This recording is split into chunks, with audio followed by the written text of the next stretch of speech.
Hello, and welcome to another episode of eBay Scavengers at ebayscavengers.com. This is episode number 121. Hello, everybody. Hello. So it's funny, we had done the other podcast, It's What's Happening, It's This Week, today, same day. Earlier. But we took a break because we wanted to go to this estate sale. That was ending very soon. Yeah, and we wanted to catch the tail end of it. I mean, we'll go to it any time, but it's always nice to go at the end because that's when you get the deals. The deals are happening. Yeah. And we went, and it's just like you dreamed of. There was this whole box of shoes, of ladies' dress shoes, and they were tiny. Tiny. Size 4.5, size 5. Now, women who are listening, you know that that's quite small.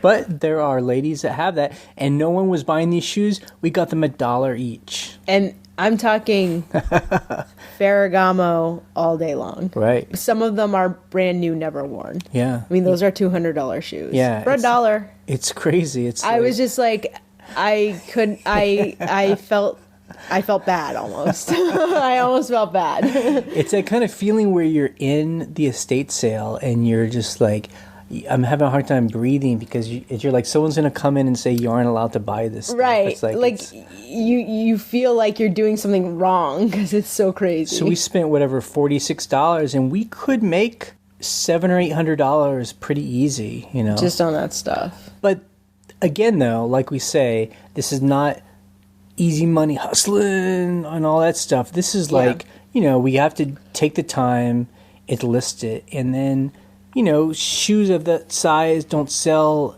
as quickly. So it may take a year to make that money. It's not a quick flip, basically. You're like, some of these shoes will sell faster than others, and some of them will take a while.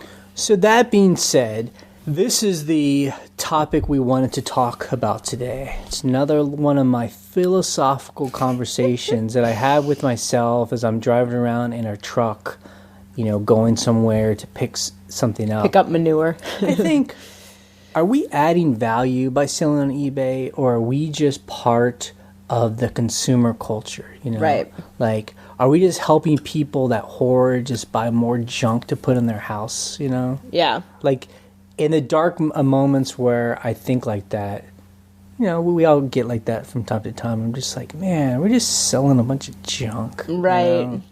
Or, for us being scavengers and wanting to, free yourself from bills and money and, living as cheaply as possible, it's tough trying to, be attached to objects that you need to sell for money. Right, and I think that is the kind of the paradox of our life because we ourselves are extremely frugal. Right. Like, we do not spend a lot of money. I mean, not because we're like Spartans in holding back and like we're like not doing these things because we got to save money. There just aren't a lot of things I need to buy. Right. Like if I want something, I'll buy it. But like, I'm not buying electronics all the time or ATVs or, nice clothes.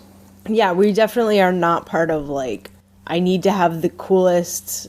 We're just so far removed from that. And so it's interesting then having a business where our business is finding stuff to sell to other people. Sometimes I'm like, why am I selling this? Right. Like, I would never buy this. Right. That being said, those are in the dark, it's moments. Right. But when I think about it with a logical mind, I think we do add a lot of value because we've talked about it before. The way we scavenge, we often are looking for practical items, things that we would buy if I was a collector. So, like wool jackets, I have a winter coat. It's myself. I only need one of them. Right. But I always buy those and sell those because I want someone to have a really awesome jacket. Wool jacket. Yeah, exactly. Well, it's something that Mikey and Wendy always talked about was they like to live in the waste stream. Right. From the waste stream. They grab stuff that's going to get trashed, and either make it into something that's useful or sell it to someone else who's going to use it. Right. And that's kind of where we really start our philosophy, is find the stuff that other people think is trash, Right. and give it to someone who finds the value. But like even when we were starting, we were just without even really thinking about anything. We just by instinct were selling like leather boots. We Right. were really into leather boots or like Pendleton shirts. Yes. Or those things that if you keep good care of them, they'll last a lifetime. Long time, yeah. A couple generations. And that's what we do a lot of times. I mean, like we had talked about, we just sold all those military pants, right. and they're like work pants, and we knew they were being, as most of the time it seems like they're being sold to guys who worked in the industries, Right. And so they needed a good pair of work pants. Right. We gave them a good deal. Exactly. And that's good to go. Right. Yeah. And it's a practical good that, is the cool thing was that they decided to purchase it from us, individuals on eBay, rather than go to Walmart or, something like that. So that's something I always try to think of too, is like I was buying some stuff for myself for this trip. I bought some clothes and some toiletries and stuff, and I was like looking on Amazon, and I went on Walmart.com. I was like, okay, what's the best price? You know what? The best price was through individuals on eBay. So I was like, I'm just going to buy this stuff from people like me on eBay because I'm like giving back to my fellow sellers, Yep. So that's kind of a cool thing where I was basically buying a consumable goods that you can get at Walmart from individuals that had got them at like estate sales and stuff. Mm-hmm. So I mean, that's the other thing too. We do sell a lot of like kind of trinkets or like collectibles, glassware collectibles. And you know what? It's just, sometimes we do sell stuff where I'm just like, this is total junk. Chintz. Like, shit, like this, and I'm like, let's just sell this, and I don't want to find this again. Yeah. And I pass over that stuff. But, some of the collectible stuff we do, though, is well made. It's like little art objects. Like, looking at stuff now, like really beautiful kind of like vases or like cooking pots or dishes. I mean, I can see why people would want to collect, and I use those. Or well, also I find that like for us personally, like let's take for example our coffee French press. Right. We drink a lot of coffee. We drink coffee every morning, and sometimes we make coffee in the afternoon, and we use a French press. I drank a second pot of coffee this afternoon. You drank it all by yourself, too, which I noticed. I was like, I don't think I got any of that pot. But at first, we went through so many French presses because we were buying cheap French presses. And we were buying a French press that was glass, so we kept breaking it. They either a piece of plastic that would crack eventually, or they were glass and they would shatter in the sink or whatever. So eventually, we figured out we need a French press that is all stainless steel. And we wanted a high quality. We found a brand that is used in restaurants. And we bought it. I think we paid $80. I mean, that's expensive. But the idea is this thing will last forever. Yep. And I feel like that is what we're trying to do. Like we're staring at our bookshelf right now, and it's full of, vintage teapots and glassware and all this like funky stuff. But stuff that's so well made that people want to preserve it, right? And they want to use it, and then hopefully it will get passed on because it has an intrinsic value, right? Sometimes I think it's when I'll talk to people who sold on eBay back in the early days. Yeah, many of them talk about Beanie Babies. Oh God! Like, oh my God! Like, I was making a living selling Beanie Babies. Yeah, I know. And didn't you work at a toy store? I worked at a toy store. Yes, I was in college, and I worked at a toy store in Boston. My mom worked there too. And didn't you say that the store survived on Beanie Babies? Beanie Babies, yeah, because it was the height of the craze. And sometimes I think about that. Like, I guess if people want to buy them, you can sell them. It's just I just think stuff like that is like, it's not interesting. It's a fad. It's just not. It's like those Pog Tops or like whatever, like Pokemon. Well, some people really love Pokemon. Yeah. But and I think that's why I don't mean to be down on retail arbitrage all the time, but I just can't get into it, because when I hear people, they're like going and buying like peanut butter Oreos, right, and reselling them on Amazon. I guess I get it. I don't always get the numbers, but it seems to work for some people.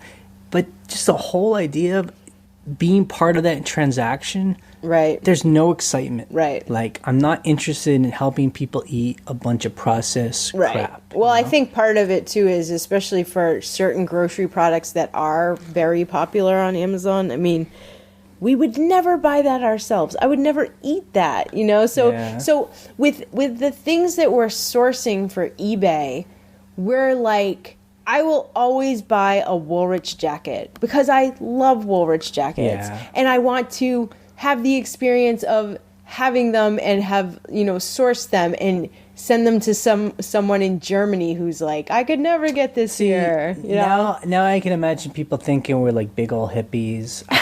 I think we're more like punk than anything. It's just yeah. But I guess for every eBay seller, they need to make the decision what excites them. Right. And if you're trying to do this on a regular basis, full time, this isn't like you're doing it for 6 months. Like, we aren't doing it for 6 months. I mean, we've been doing this for 6 years now. Yeah. And unless something changes, we're kind of thinking about this for the next 6 years. Yeah. So for us, it's important to be honest with ourselves about what we want to buy and sell. So like when we're in a estate sale, it's everything. Or at a flea market or a auction, there's everything. I always pass over things like Star Wars stuff, pop culture stuff. Yeah, we're not pop culture baseball people. Cards. I mean, it's just like I always pass over the stuff that like it just doesn't seem like it's really worth anything. Well, like other than I guess it's just like some. Well, part of the thing is collecting those things, because I know people like the Tiki Pug music. Yep. He's one of the Thrifting with the Boys.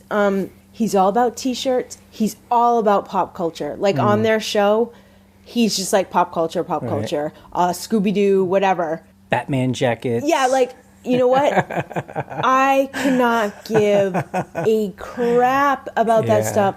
That stuff, comic books, not interested. We watched a show the other day that was based on like a Marvel comic, and I was like, this is the most boring thing I've ever seen in my life. There's a new X-Men movie out, and I was just telling you, I was like my friends in college were like, X-Men, yeah, we have to go to the movie. We have to be there at midnight. And I was like, this is the most boring thing ever to me. And there's like 8 of them now. I don't care. So that's the thing.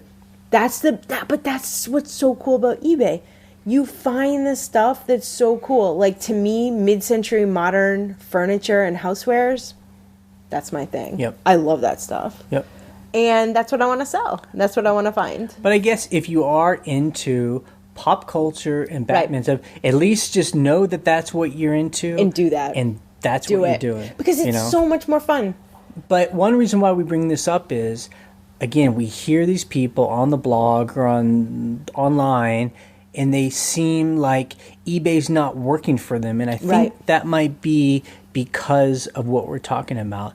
Because maybe there's a scene that people are selling Oreos and Batman stuff, and maybe they try and do that, and it just seems boring to them. And they can't find it. Or they don't get into it. Yeah. And just, you know what? Maybe that's not what you need to be selling. Mm-hmm. Maybe you need to be selling a wallets or, billfolds, or you're really into like silk ties, or I don't know. And we're not saying, I think also part of that is, I'm not saying you need to have a niche. Like, you don't have to, because we certainly don't have a niche. I mean, we have a style, but then again, if I see something of high quality, I will get it. If I did find an all-leather Batman jacket, I probably would get it if it was cheap enough. Yeah. But that's not what I'm looking for all the time, Right.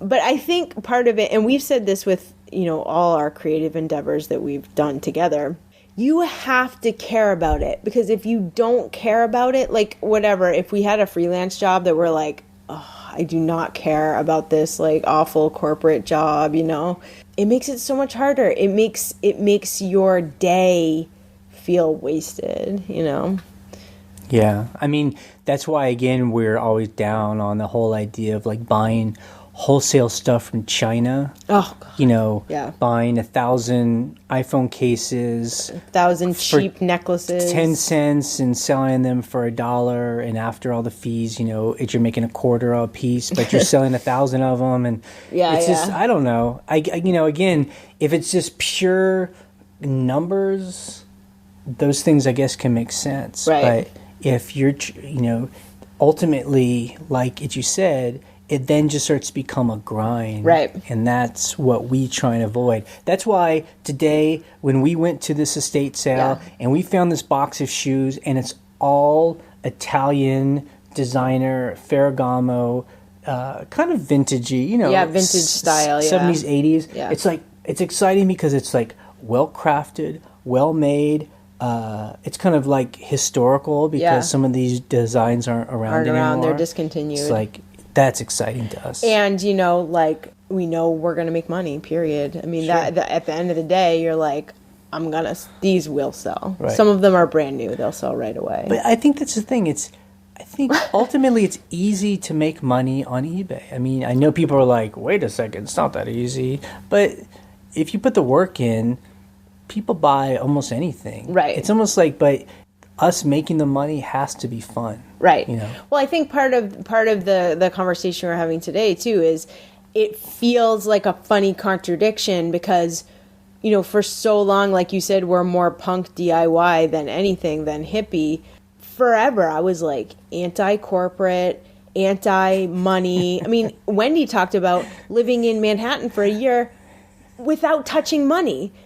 I mean, that's some serious, like, you know, anti-corporate, anti-money, and so people anti-capitalism. People who don't understand what we're talking about. I mean, I think Wendy did an experiment where she bartered for everything. So she was bartering for coffee and food, dental care. She said she bartered for dental care. I don't quite. You know, it'd be an interesting story to hear, but right. So I mean, those are our backgrounds where those are ideas that are interesting to us. So it's difficult to be like, we gotta make $300 today. Well, I mean, that's one reason why we sell on eBay is because we wanted to not work for jobs that just felt like we're just like a cog making money for somebody else. Yeah. Like, you know, they could take us or leave us. You know, as soon as their bottom line doesn't make sense, they just, you know, cut you loose. Right. And, you know, like that's why we're doing this. Right. So. Right. One of the most exciting things for us are things like being able to use them as long as they can. Like we have 2 cars. We have a car and a truck. One of our car is getting close to 300,000 miles. It's the most exciting thing in the world. Like we're just like, please, you know, it's holding up. It's not fancy. It's really kind of dented and dirty, but we love it. And then the truck is newish. It's like 6 years old or so, but we just got a checkup and got inspected, and I was just asking the guy, do you think it can make it to 300,000? He's like, oh yeah, no problem. Easy. And it's like, that's the most exciting thing, rather than we don't spend a single second of our lives ever talking about, you know, we should get a new car after 6 years, you know, we should let's renew the lease on the car and upgrade to a new one every 2 years. Yeah, and you know what? And then that makes our numbers work every month because that's an expense we never have to think about. I mean, we do maintenance, like you said, on the cars. Like, actually, the cars had a little bit of maintenance. Yeah. But I think what's so funny, when we drive home from the mechanic, when he fixes stuff, we go, cheaper than a new car. Yep. Exactly. I mean, if you're putting that much in, you know, year after year, but it's not every year, so, you know. Yeah. So anyway, we hope this was helpful, especially for people just starting out. You know, if you're hitting those walls with feeling a little bit like eBay's seems like it doesn't make sense to you, maybe that's something that you need to think about. Think about what you want to buy and sell and what excites you. And what feels like fulfilling. I mean, really, like, I sold a piece of fabric today to someone in Australia, and I love that. I'm like, that is so cool that I found this thing, and this is exactly the thing that someone wanted on the other side of the globe. And that's cool. And right before we started this podcast, we actually sold a typewriter, a vintage typewriter for $120 to some guy in Brazil. And he paid $160 to ship it because the thing weighs a ton. And this is a typewriter we probably bought for $3. We spent a lot of time cleaning it. Ryan's going to spend a lot of time packing it. That's why I don't do typewriters anymore. Now, on the other side of the hemisphere, there's going to be a guy with a vintage American typewriter that I don't know what he's going to do with it. But you know what? There's going to be a well-made object that's in that part of the world. Yeah, you know? it's very cool and it's very fun. And I also love this. I guess it would be the spontaneity of getting a message on your phone, just the most random thing. So, you know, it's like a little surprise every time. I think someone commented on the blog recently where they said, I do a little dance, I do a little jig, like every time I sell something, even the littlest thing that I made a profit on. Because you're like, I can't believe it. Yeah, that's right. Someone recently commented or sent us an email about they were a banker and they would always talk about OPM, about other people's money. Money, because that's what bankers and investment people are doing. They're like making a money off of other people's money. And now he's like, now that I do eBay, I'm making a money on other people's stuff. You know? Yeah, exactly. Well, I think of our house and our storage areas as just conduits. It's almost like I don't own this stuff. I don't think of myself as owning it, because I'm like, oh yeah, I own a lot of clothes. Like I own an entire building of clothes, but they're not mine for long, you know? I hope this was helpful and, you know, be part of the solution rather than part of the problem. That's right. God bless you. Bye.